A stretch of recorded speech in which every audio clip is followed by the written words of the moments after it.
Welcome to The Explainer. We're going to tackle a topic today that affects, get this, 1 in 5 people. And yet, so many of us don't really get it. We're talking about dyslexia. We're going to break down what it really is, what it's not, and, this is the cool part, how it can actually be a source of incredible strength. This is a question that has puzzled parents, teachers, and honestly, smart people themselves for centuries. How is it possible that someone can be just a brilliant thinker, a creative problem solver, but then struggle to read even simple words on a page? And look, this is not a new thing. This quote from way back in 1902 just nails it. It perfectly captures that central paradox. It's not about being smart or not smart. It's about having this very specific, unexpected struggle with reading, even when you're incredibly intelligent. Okay, so this really gets to the heart of what we need to understand. Dyslexia is defined by this contrast. On one hand, you have this unexpected difficulty with reading, and on the other, you often have these amazing strengths in high-level thinking. So let's make this real.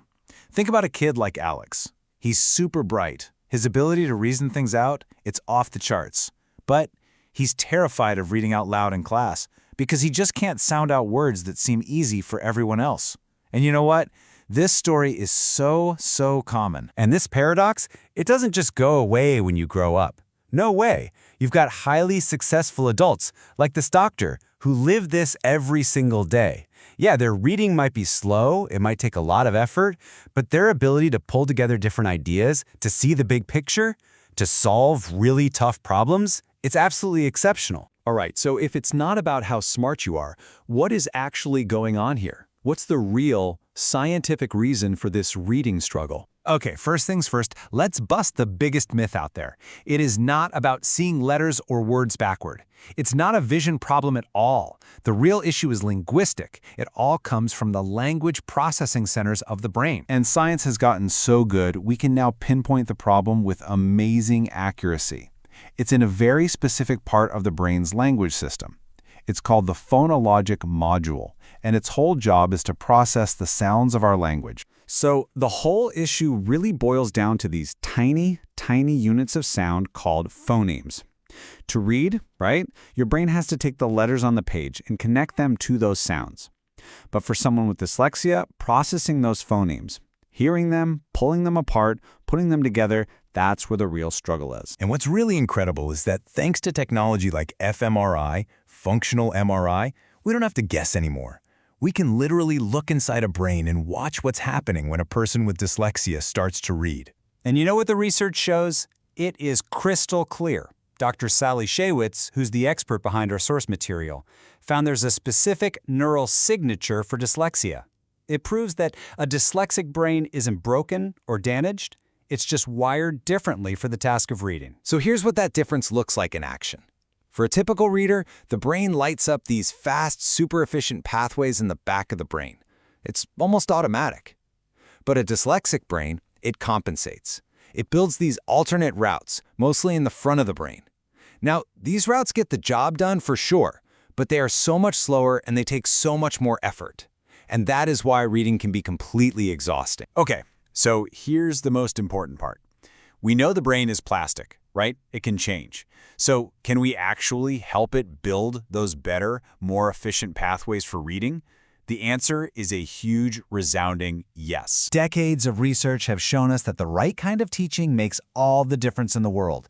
We're talking about programs that very explicitly and systematically teach these 3 core skills: phonemic awareness, phonics, and fluency.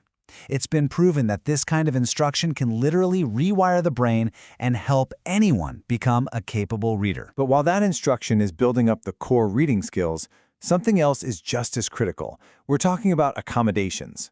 Things like extra time or audiobooks. These are game changers. They level the playing field, and they let a person with dyslexia access all the same information and show what they really know without getting dinged for just being a slower reader. You see, once dyslexia is actually identified and it's supported with the right teaching and the right accommodations, a totally new picture starts to emerge. We can finally look past that one single weakness in processing sounds and see what's been called a whole sea of strengths. This different brain wiring, it's not a defect. It's a different cognitive profile. And so many successful people with dyslexia will tell you that their unique way of thinking, seeing patterns nobody else sees, thinking way outside the box, getting that big picture view, that's the very thing that made them successful. I mean, listen to financial innovator Charles Schwab. He puts it perfectly. He says, yeah, he struggled with the mechanics of reading out loud, but his ability to conceptualize, to solve problems, that's what let him shake up an entire industry. That, right there, is the dyslexic advantage in action. And listen, if you have dyslexia or you know someone who does, you are not alone, not by a long shot. It's estimated that up to 20% of the population, that's 1 in every 5 people, has dyslexia.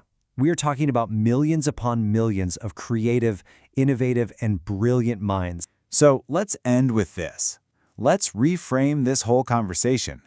What if we stop looking at dyslexia as a disability that needs to be fixed and start seeing it as a different way of thinking with its own unique advantages? Because when we shift our perspective from focusing on just the reading problem to seeing that whole sea of cognitive strengths, we're not just helping someone overcome a challenge. We are unlocking a powerful asset that can and absolutely does change the world.